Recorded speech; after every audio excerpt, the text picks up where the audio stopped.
Recording studio आवाज अरे एगो बात सुन ले हाँ। कौन बात रे?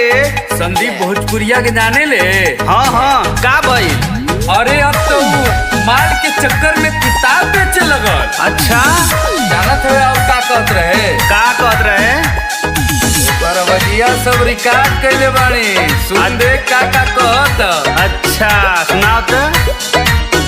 तेरा ईसन चला के गइल, दर्द दिल के बढ़ा के गइल, आइल माल टारी में ऊपरे खातिन बाकी हमके फंसा के गइल। आइल माल टारी में पढ़े खातिर बाकी हमके फंसा के गइल। तेरा ईसन चला के गइल, दर्द दिल के बढ़ा के गइल, आइल माल टाली में उ तो पड़े खातिन बाकी हमके पढ़ा के गइल। आइल माल टारी में पढ़े खातिर बाकी हमके फंसा के गइल। बाबू बड़ा कालम टाइट करके घूमत रहना।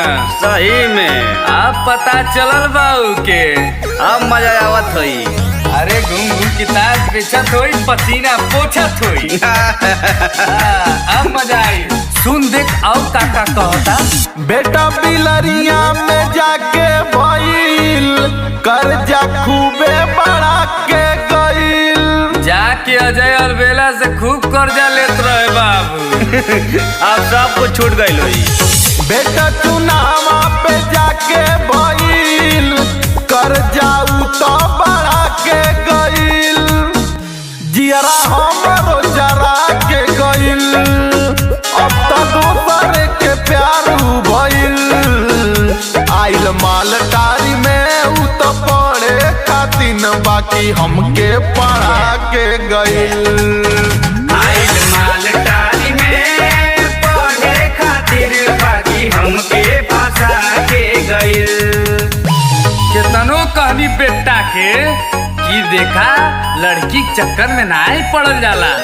ये बा बोला ये हर तो मुड़िया घुमा के भागे वो हर। हमहू बहुत समझौले रहली बेटा के। सही में सही। और देख का कहता ना ना जाने कौमनी कैलस पढ़ाई, हमारा के लियालस रे भाई फसाई। खूब मोमो चाउमीन खियावत रहे बाबू, जब हमने कई खिया तो जेबिए पलट देत रहे।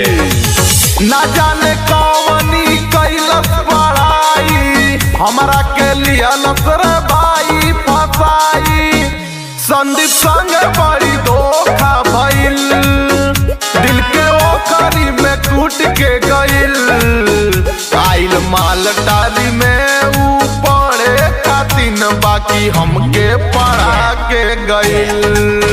आइल माल टारी में पढ़े खातिर बाकी हमके फंसा के गइल। जो कहानी आप सुन रहे थे ये थी संदीप भोजपुरिया की कहानी, बड़ी ही दर्द भरे आवाज में।